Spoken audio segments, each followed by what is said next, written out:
동계올림픽에서 열리는 종목들을 보면 이 빙판 위에서 열리는 종목들이 많은데 그중 하나가 컬링이라는 종목이 있습니다. 스톤이라는 이 손잡이가 달린 동그란 돌을 이 4개의 동심원으로 분할된 목표 지점에 누가 더 가까이 위치시키느냐에 따라서 승부가 갈리는 종목입니다.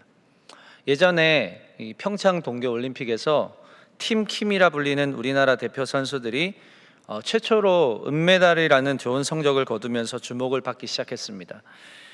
컬링은 고도의 집중력과 또 세밀한 계산이 필요한 종목입니다. 이 4사람의 각각의 역할을 통해서 둥근 원 안으로 스톤을 집어 넣어야 하고, 상대팀의 스톤이 있다면 그것을 바깥으로 쳐내서 우리 스톤을 원 안으로 들여보내야 하는 겁니다. 컬링하면 여러분 제일 떠오르는 이미지가 있습니까?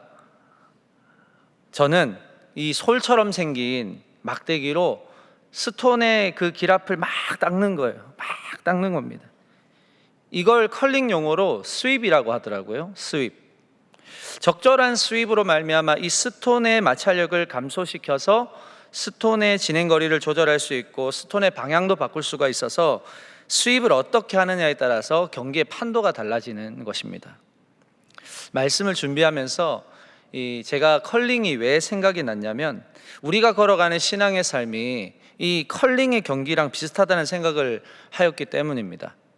우리의 삶이 이 스톤이라고 한다면, 스톤을 굴리는 사람이 스톤의 손잡이를 잡고 저 목적한 원안으로 정확하게 넣기 위해서는 고도의 집중력이 필요하고 또 힘 조절도 잘해야 되고, 또 그 스톤이 굴러가는 빙판의 재질과 컨디션까지도 다 계산을 해야 합니다. 그리고는 스톤을 쫙 굴리죠. 하지만 여러분, 컬링 경기를 보시면 스톤을 굴리는 사람의 혼자 힘만으로는 원 안으로 들어갈 수 없습니다. 원 안과 밖에는 수많은 상대 스톤들이 자리를 잡고 있고요, 그 스톤을 피하거나 스톤을 쳐내고 원 안으로 들어가야 하는 아주 까다로운 과정이 기다리고 있기 때문입니다. 아무것도 없다면 그냥 그 스톤을 굴리는 사람이 어느 정도 계산을 하고 힘 조절만 잘하면 원 안으로 스톤을 넣을지도 모르죠. 그러나 그게 쉽지 않은 것이 이 컬링 경기고, 이게 곧 우리의 삶이 아닐까 하는 생각을 해봤습니다. 수많은 장애물과 올무, 그리고 비바람과 고난이라는 이 과정들이 우리의 삶 곳곳에 놓여 있지만 그것을 겪어내고 맞닥뜨리면서 살아가고 있습니다. 때로는 상대방의 스톤으로 인해서 원 안으로 들어오지도 못하고 밖에 탈락할 때도 있습니다. 스톤을 애초에 잘못 굴리거나 힘 조절을 잘못해서 우리 팀 스톤까지 다 밖으로 날려버릴 때도 있습니다.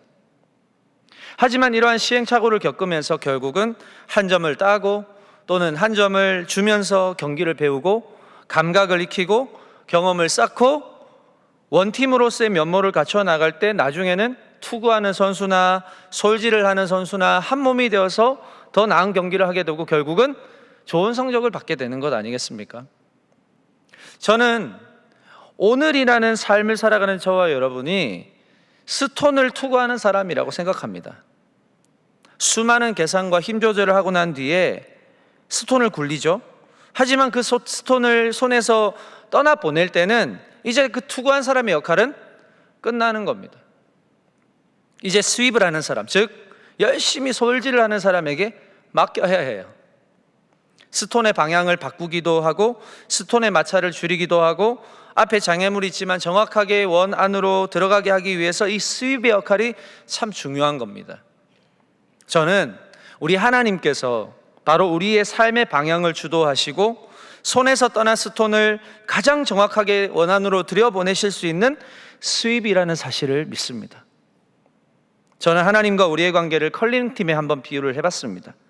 어느 단체 종목이나 마찬가지겠지만 각자의 역할이 있고 그 역할 안에서 한 몸, 한 호흡을 맞출 때 비로소 좋은 결과를 얻을 수가 있다는 그 사실 앞에서 우리가 하나님 나라를 향한 이 신앙의 삶도 이러한 한 몸, 한 팀을 이루어야만 온전히 이 땅을 살아갈 수 있지 않나 하는 생각을 해보게 됩니다.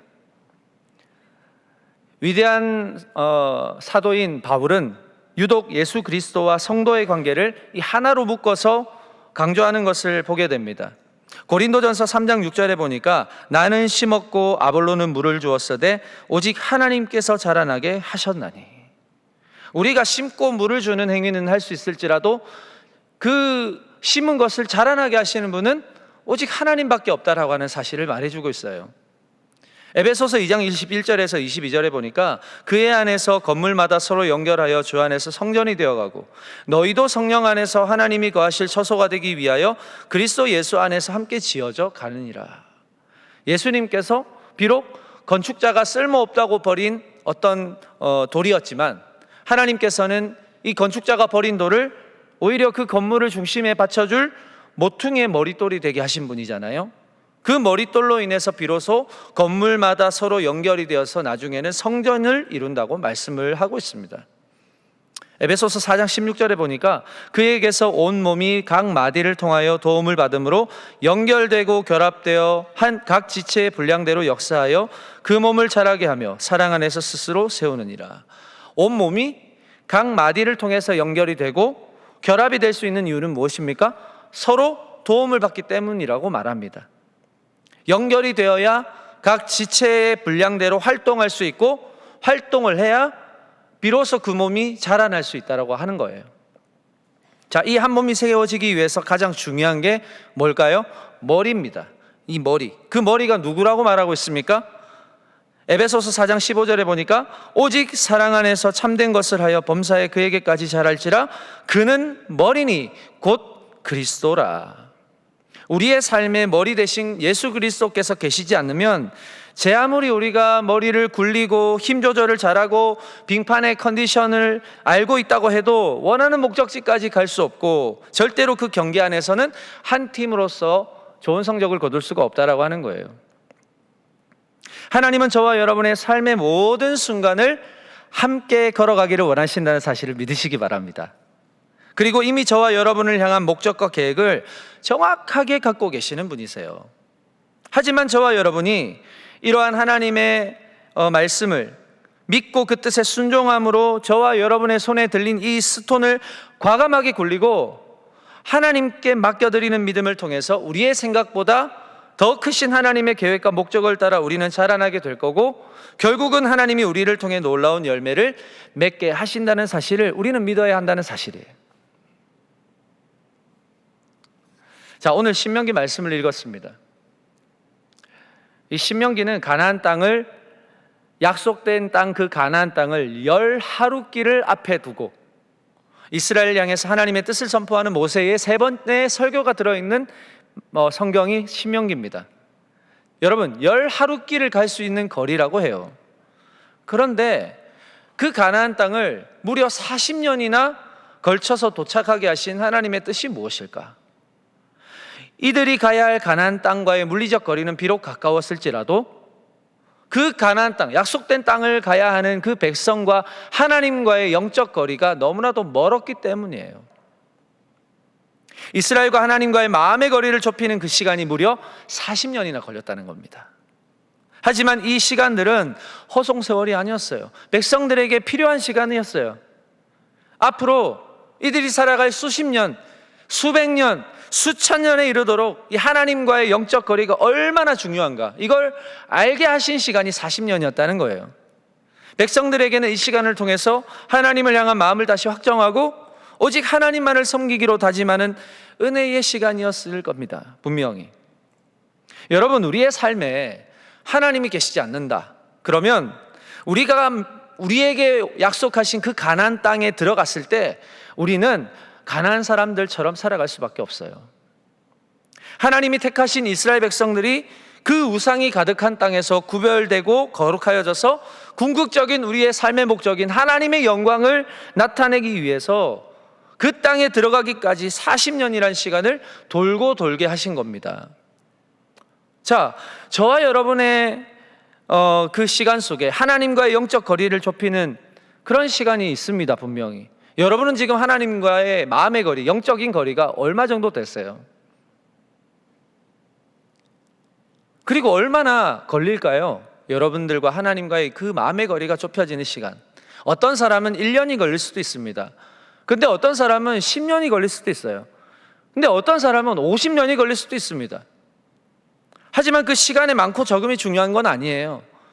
뭐가 더 중요할까요?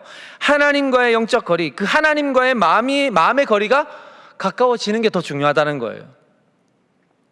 어떤 대가를 지불해서라도 결코 우리가 멀어져서는 안 되는 그 하나님과의 마음의 거리를 우리는 지금 들여다봐야 한다는 거예요. 아, 내가 하나님의 신실하심을 얼마나 신뢰하고 있는가? 얼마나 하나님과 내가 교제하고 있는가? 하나님의 말씀에 내가 잘 순종하고 있는가? 하나님을 내가 얼마나 잘 경외하고 있는가? 하나님이 내 인생의 전부가 맞는가? 이 몇 가지 항목을 떠올리면서 찬찬히 그 말씀 앞으로 나를 데려와서 하나하나 점검해 보면 이 하나님과의 영적인 거리가 얼마나 되는지 우리가 알 수 있는 겁니다. 어떻게 가능할까요?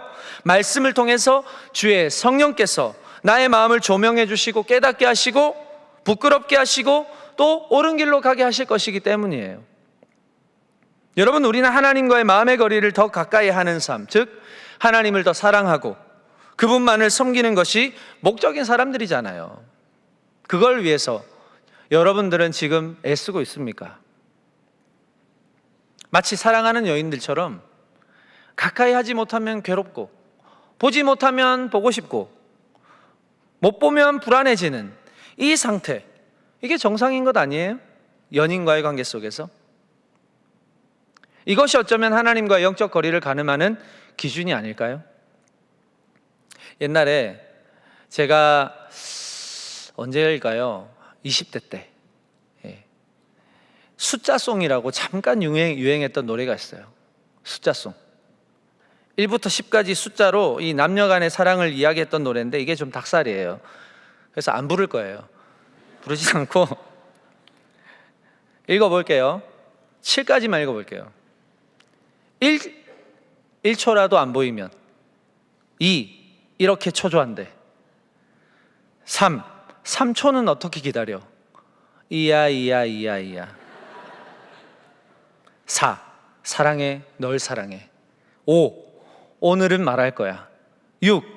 60억 지구에서 널 만난 건 7. 럭키야. 도저히 못하겠어요.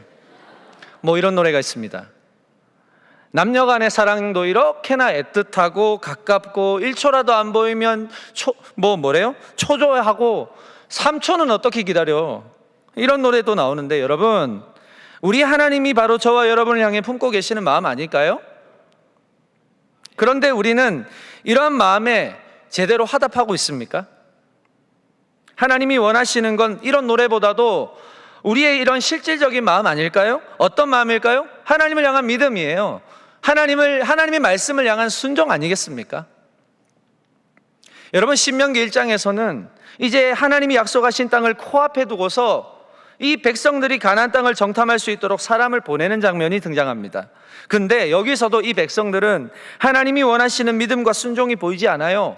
하나님이 인도하셔서 오긴 했는데 또 고질적인 영적 질병이 도지는 겁니다. 무엇일까요? 두려움이에요. 두려움. 신명기 1장 21절입니다. 너희 하나님 여호와께서 이 땅을 너희 앞에 두셨은즉 너희 조상의 하나님 여호와께서 너희에게 이르신 대로 올라가서 차지하라. 두려워하지 말라. 주저하지 말라 한즉. 자, 하나님이 뭐라고 하세요? 올라가서 차지하라. 두려워하지 말라. 주저하지 말라.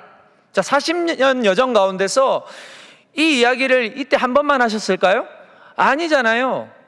귀에 못이 박히도록 이 백성들에게 말씀을 하셨는데 오늘 또 이 가나안 땅을 코앞에 두고서 똑같이 말씀하시는 거예요. 자, 이 말씀을 들은 백성들이 22절에서 뭐라고 대답하고 있습니까? 자, 함께 읽어보겠습니다. 1장 22절입니다. 시작. 너희가 다 내 앞으로 나와 말하기를 우리가 사람을 우리보다 먼저 보내어 우리를 위하여 그 땅을 정탐하고 어느 길로 올라가야 할 것과 어느 성읍으로 들어가야 할 것을 우리에게 알리게 하자 하기에. 자, 이건 무슨 말이냐? 새롭고 낯선 땅에 왔으니까 그래도 정탐 한번 해봐야 되지 않겠습니까? 라는 거예요. 자, 군사적 전략으로도 미리 정탐해서 그 땅의 상황을 알아보는 거 좋다 이거예요. 자, 그런데 다녀온 이 정탐꾼들의 반응이 어떻냐는 겁니다. 자, 신명기 21장 26절에서 28절. 자, 세 구절인데 다 같이 읽어보겠습니다. 시작. 그러나 너희가 올라가기를 원하지 아니하고 너희의 하나님 여호와의 명령을 거역하여 장막 중에 원망하여 이르기를 여호와께서 우리를 미워하심으로 아모리 족속의 손에 넘겨 멸하시려고 우리를 애굽 땅에서 인도하여 내셨도다. 우리가 어디로 가랴? 우리의 형제들이 우리를 낙심하게 하여 말하기를 그 백성은 우리보다 장대하며 그 성읍들은 크고 성곽은 하늘에 닿았으며 우리가 또 거기서 아낙 자손을 보았노라 하는도다 하기로. 자, 분위기를 아시겠어요? 좋은 열매를 그 땅에 가서 가지고 와서는 여호와께서 우리에게 주신 땅이 좋더라 라고 이야기하는 사람들도 있었지만, 대다수의 사람들은 그 가나안 땅, 약속의 땅을 다녀온 뒤로 뭘 했을까요? 악평을 하는 거예요. 28절에서 뭐라고 말합니까? 그 백성은 우리보다 장대하며 그 성읍들은 크고 성곽은 하늘에 닿았으며 우리가 또 거기서 아낙 자손을 보았노라. 자, 이들의 마음에 두려움이 생겼습니다. 두려움에 사로잡히니까 어떤 반응이 나오는 거예요? 상황을 확대해서 가는 거예요. 우리도 그런 적 있잖아요. 두려움에 사로잡히면 모든 게 커 보여요, 여러분. 전부 다 우리보다 크대요. 성곽은 하늘에 닿았대요. 말이 되는 이야기예요? 은유적인 표현이지만 뭡니까? 겁을 잔뜩 먹었다 이겁니다. 여러분, 사랑하는 여러분, 우리가 이 세상을 살아갈 때 진리로 무장하지 않으면 내 눈앞에 펼쳐진 그 상황과 환경을 엄청나게 크게 보는 것입니다. 두려움이 우리의 영혼의 가장 치명적인 이유는 무엇일까요? 진리를 똑바로 보지 못하게 하는 것이라는 겁니다.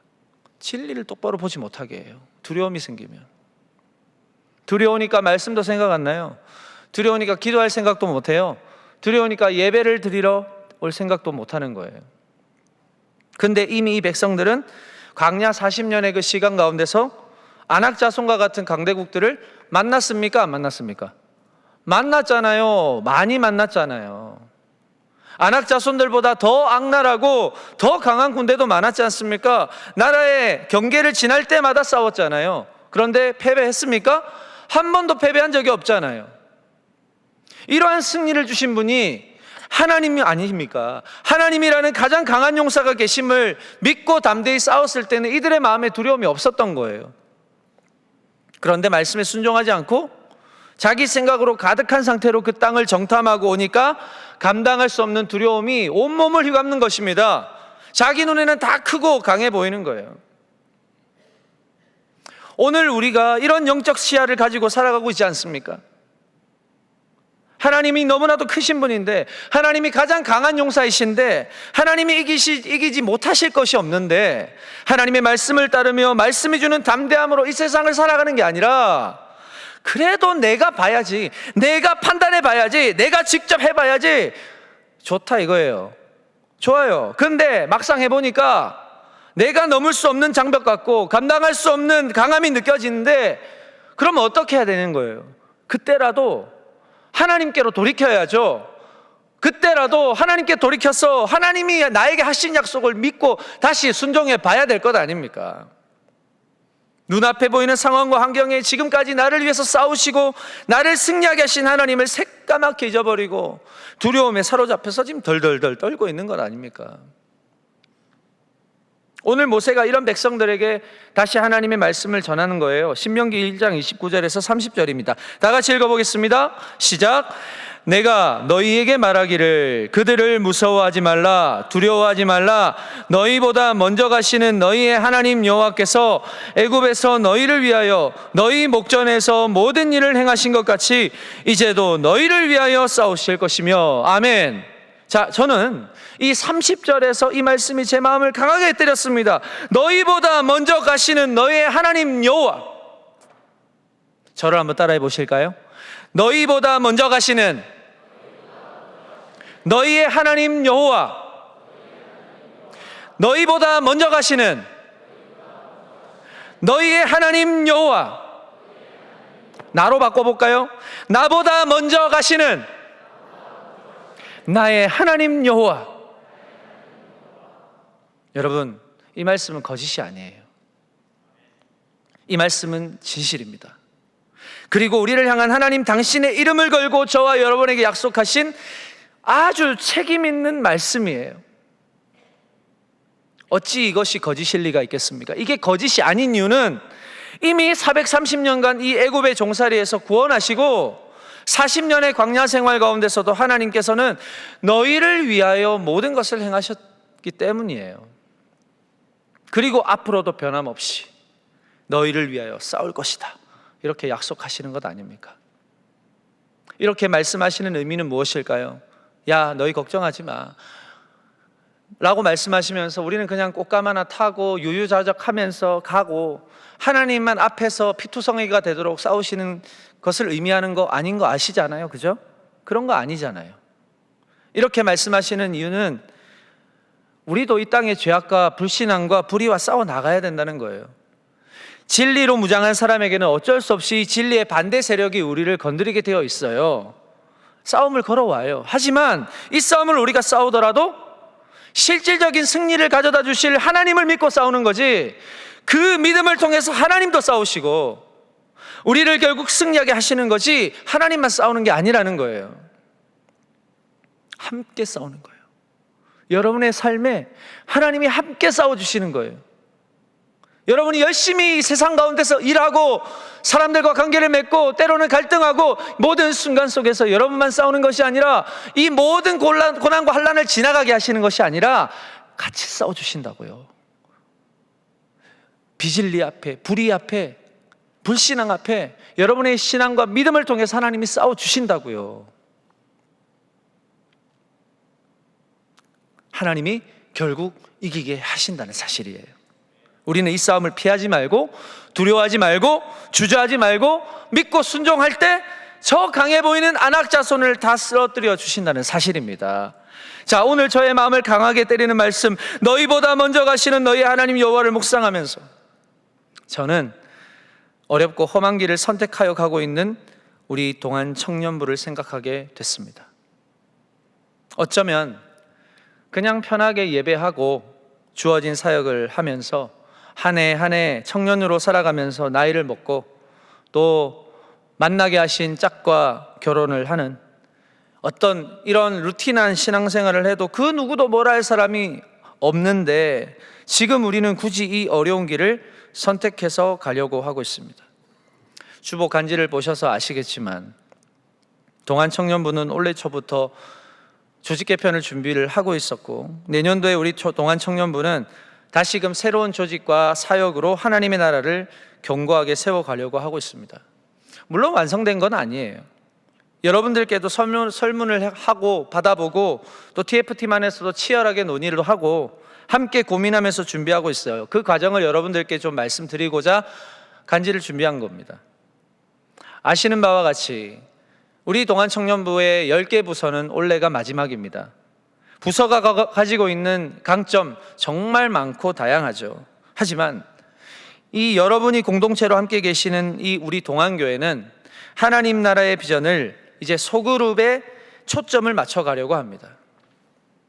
청년들뿐 아니라 우리 모든 부서가 그리고 마을이 소그룹으로 하나 되고 그 안에서 리더를 세우고 잘 양육하고 또 그 안에서 전도도 열심히 하고 또 하나님의 선교도 하는 하나의 작은 가족 공동체로서의 기능을 하기 위해서 지금 꿈꾸고 있어요.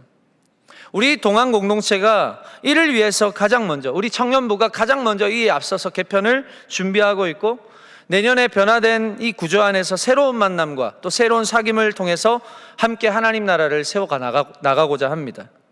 물론 부서 체제가 마지막인 것이 오랫동안 부서에 몸담았던 여러분들께는 많이 아쉬운 부분이라고 생각하고 저도 공감합니다.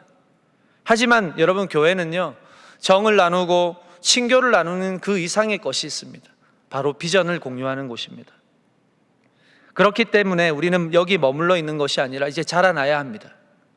이 악한 시대 가운데서, 공격이 심한 이 시대 가운데서 예수 그리스도의 복음으로 무장된 거룩한 군사가 되어야 합니다. 익숙함으로부터 나를 감싸고 있는 어떤 정서적인 안정감과 편안함과 안락함으로부터 이제는 우리가 조금 불편하지만 익숙하지 않지만 새로운 땅을 가리키는 그 하나님의 손가락을 우리 모두가 함께 바라보면서 우리는 믿음을 가지고 순종해야 될 때입니다. 내년에는요, 3개의 마을로 재편됩니다. 마을 안에는 15개의 셀로 구성이 될 거예요. 그래서 소그룹을 통해서 좀 더 깊이 있는 말씀을 나누고 또 삶도 공유하여서 어느 누구도 좀 소외된 사람 없이 함께 서로가 힘이 되어주고 도움이 되어주고 긴밀하게 연결되고 결합된 공동체를 꿈꾸고 있습니다. 여러분, 이제는 나 혼자 신앙생활을 하는 것이 아니라 적어도 나의 셀원들이 나의 가족이 되고 어렵고 힘이 들 때, 외로울 때 나를 위해 기도해주고 나에게 도움을 주는 영적 동력자, 영적 동반자가 되어줄 겁니다. 물론 여러분, 상황 그리고 새로운 환경은 늘 어색하고 힘들어요. 첫 만남도 힘들고 어색합니다. 하지만 그 만남을 통해서 다시금 여러분들의 신앙에 활력을 불어넣어줄 것이고 서로 다른 사람이 만나 신앙의 도전을 얻게 될 겁니다. 그래서 9월 29일, 10월 27일 각각 9월과 10월의 마지막 주일에 사부 예배 후에 마을별로 사전 모임을 좀 갖고자 합니다. 미리 만나서 분위기도 좀 느끼고 함께 말씀도 나누고 함께 좀 기도하는 그런 시간을 좀 갖고자 합니다. 변화된 마을 체계에서는 이제 마을별로 한 달에 한 번 모입니다. 그래서 이제 전체적으로 교제하고 함께 이제 우리 마을을 통해서 하나님의 나라를 어떻게 세워나갈까? 하나님이 원하시는 선교는 무엇일까?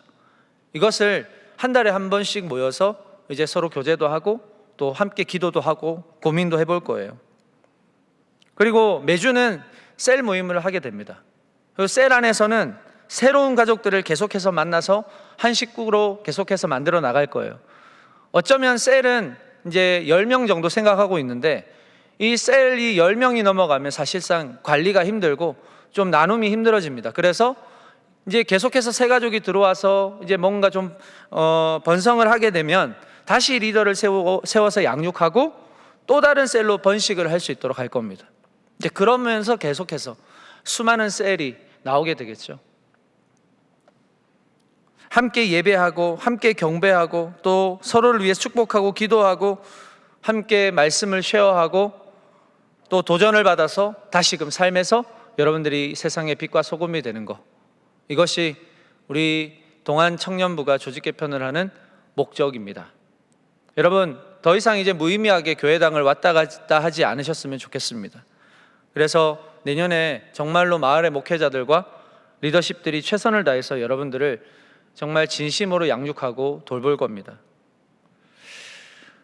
온갖 헛되고 진리라고 생각하는 것들이 난무하고 이런 것들이 우리의 머릿속을 늘 괴롭히는 이 세상 속에서 진리의 말씀 안에서 양육을 받고 교제하고 진리를 통해 보여주시는 하나님의 나라를 우리가 함께 만들어 갔으면 좋겠습니다. 자, 앞으로 여러분들에게도 저는 많은 도움을 요청할 거예요. 여러분들께서 해주셔야 하는 것은 함께 기대하는 것, 그리고 함께 기도하는 것, 그리고 함께 기다리는 것, 이것과 함께 저와 여러분의 그 마음과 생각이 성령의 다스리심을 받도록 계속해서 여러분을 스스로 점검해 주셨으면 좋겠습니다. 물론 이 개편에 대한 수많은 생각들이 있을 걸로 저는 생각을 하지만 여러분, 이제는 하나로 모아주셔야 합니다. 오늘 말씀 1장 33절에서 이렇게 말씀합니다. 그는 너희보다 먼저 그 길을 가시며 장막 칠 곳을 찾으시고 밤에는 불로 낮에는 구름으로 너희가 갈 길을 지시하신 자이시니라. 저는 여러분과 이 말씀을 붙들면서 우리보다 먼저 그 길을 가시며 장막 칠 곳을 찾으시고 밤에는 불로 낮에는 구름으로 우리가 갈 길을 지시하시는 하나님을 함께 바라보기를 원합니다. 여러분, 솔직히 말하면 저도 내년이 어떻게 될지 몰라요. 모르겠어요. 근데 해봐야 알아요, 여러분. 하지만 제가 확신하는 한 가지가 있다면 하나님께서는 항상 그러하셨듯이 우리보다 한 발 먼저 앞에 가셔서 기다리시는 분이시더라고요. 우리 동안의 청년부의 앞날도 먼저 가셔서 준비하고 계시는 줄로 믿으시기 바랍니다. 자, 우리에게 필요한 건 이제 믿음과 순종이에요. 안악 자손들을 보고는 두려움과 겁에 질려서 지금까지 변함없이 우리를 지키시고 백성들을 인도하신 그 하나님의 그 과거의 일하심조차 부정하고 원망하는 이스라엘 백성들이 아니라 믿고 나아가서 그 땅을 차지하는 백성이 저와 여러분이 되어야 할 줄로 믿습니다. 왜요? 하나님은 저와 여러분이 인식하지 못하는 그 순간 가운데서도 변함없이 인도하시고 지켜주신 분이셨기 때문이에요. 그리고 그 이름을 믿고 바라보는 자에게 영원토록 함께 하실 줄로 믿습니다. 그 약속은 절대로 변하지 않습니다. 세상 모든 것이 변하더라도 주님의 말씀은 변하지 않습니다. 우리 주님이 여러분들을 배신하지 않습니다. 자, 베드로전서 1장 24절에서 25절입니다. 그러므로 모든 육체는 풀과 같고 그 모든 영광은 풀의 꽃과 같으니 풀은 마르고 꽃은 떨어지되 오직 주의 말씀은 세세토록 있도다 하였으니 너희에게 전한 복음이 곧 이 말씀이니라. 사랑하는 여러분, 세세토록 영원하신 하나님만을 바라보시기를 축복합니다. 자, 주님은 우리에게 썩어질 것을 주신 적이 없습니다. 영원히 썩지 않고 쇠하지 않는 그 복음의 복된 소식인 예수 그리스도를 보내주셔서 그 십자가에 흘리신 물과 피를 통해서 저와 여러분의 영원한 죄의 문제를 해결하셨습니다. 이제 그 이름을 영접하시고 마음에 모시면 되는 거예요. 그 이름을 믿을 때 우리를 이 땅에서 올가매는 두려움과 삶의 문제로부터 자유함을 얻게 하시는 것입니다. 여러분, 여러분의 생애 처음부터 지금까지 하나님의 손이 거치지 않는 것이 없었습니다. 우리가 지금 이렇게 하나님께 나와 예배할 수 있는 순간조차도 은혜라고밖에 표현을 할 수 없어요. 이 귀한 공동체를 통해서 하나님의 나라를 함께 꿈꿀 수 있다는 것이 얼마나 감사한지 모릅니다. 하지만 우리에게는 아직 경험되지 못한 내일이 있기 때문에 자칫 우리에게 두려움이 엄습할지도 몰라요. 하지만 이 모든 것을 아시는 하나님께서 오늘 말씀하신 것처럼 너희보다 먼저 가시는 너희의 하나님 여호와가 되시며 너희를 위하여 모든 것을 행하시며 너희를 위하여 싸우실 것이라고 말씀하셨습니다. 신명기 1장 31절입니다. 광야에서도 너희가 당하였거니와 사람이 자기 아들을 안는 것 같이 너희의 하나님 여호와께서 너희가 걸어온 길에서 너희를 안으사 이곳까지 이르게 하셨느니라. 사람이 아들을 품에 안는 것 같이 저와 여러분이 걸어온 모든 길을 하나님께서 안고 오셨다라고 말씀하고 있습니다. 사랑하는 여러분, 어느 누가 이렇게 여러분들을 인도하겠습니까? 과거에도 현재도 미래에도 하나님은 언제나 우리보다 한 발 더 앞에 계시며 우리가 걸어갈 길을 미리 아시고 우리의 삶의 참된 만족과 평강을 위해서 일하고 계시는 분이심을 믿으시기 바랍니다. 우리가 해야 할 건 주님을 향한 믿음, 그리고 그 말씀을 향한 순종. 내 눈으로 바라보고 내 눈으로 해보고 오류를 범하고 그 모든 길을 평가절하하는 것이 아니라 여전히 가장 선한 방법으로 일하시는 그 하나님을 믿고 오늘을 담대하게 살아가실 수 있기를 축복합니다. 자, 우리 동안의 청년 공동체 내일도 기대하시길 바랍니다. 자, 그리고 함께 기도하며 전진할 수 있기를 소망합니다. 그런 의미에서 오늘 우리 모두가 연말까지 이 5가지의 기도 제목을 함께 좀 공유하며 기도하기를 원하는데요. 자, 제가 읽어드리겠습니다. 첫째, 모든 조직 개편의 사역이 오직 하나님께만 영광이 되게 하소서. 새로운 변화 앞에서 두려움보다는 믿음과 순종으로 나아가게 하소서. 조직 개편을 앞서 섬기는 TF 팀원 모두에게 지혜와 건강을 허락해 주소서. 동안 청년부가 거룩한 공동체로 이 세상을 변혁시키는 용사들이 되게 하소서. 너희보다 먼저 가시는 너희의 하나님 여호와를 전적으로 신뢰하는 믿음을 주소서. 이 5가지 기도 제목입니다. 주님이 허락하실 새날을 기대하면서 주 안에서 하나 되어 함께 기도하고 손잡고 나아가는 그 동안의 청년들과 또한 이를 위해서 함께 중보해 주실 우리 성도님들의 삶에 하나님의 선하심과 인자하심의 은혜가 가득할 수 있기를 우리 주님의 이름으로 축복합니다. 기도하겠습니다. 참 좋으신 하나님, 우리에게 오늘도 말씀하여 주셔서 감사합니다. 우리의 걸음을 아시고 우리보다 언제나 한 발 앞서 계시며 우리에게 가장 선한 것을 주시기를 원하시는 그 하나님의 마음을 우리가 이 시간 깨닫고 오늘도 그 말씀에 순종하기를 원합니다. 우리의 각자의 삶에 하나님 어둠이 있고 아픔이 있고 고난이 있고 장애물이 때마다 놓여 있는 그 길을 걸어갈 때마다 어쩌면 우리의 그 길을 컬링에 비유하자면 수입이 되셔서 정말로 우리의 갈 길을 늘 최선을 다해서 닦아주시고 방향을 바꿔주시는 그 하나님을 우리가 전적으로 신뢰하면서 그 모든 것을 쳐내고 결국 원 안으로 들어가게 하셔서 승리하게 하시는 그 하나님을 우리가 믿고 그 말씀에 순종하며 그분을 내 인생의 주인으로 모시기를 원하오니 하나님, 펼쳐지는 이 한 주간의 모든 삶도 주님께서 변함없이 지켜주시고, 앞으로 나아가 우리 동안의 청년부가 조직 개편을 위해서 준비하고 있는 이 모든 시간도, 그리고 이 이후에도 하나님 변함없이 선한 길로 인도하여 주시고 더욱더 부흥하고 성장하는 우리 동안의 공동체 되게 하여 주시옵소서. 감사드리며 예수님의 이름으로 기도합니다. 아멘.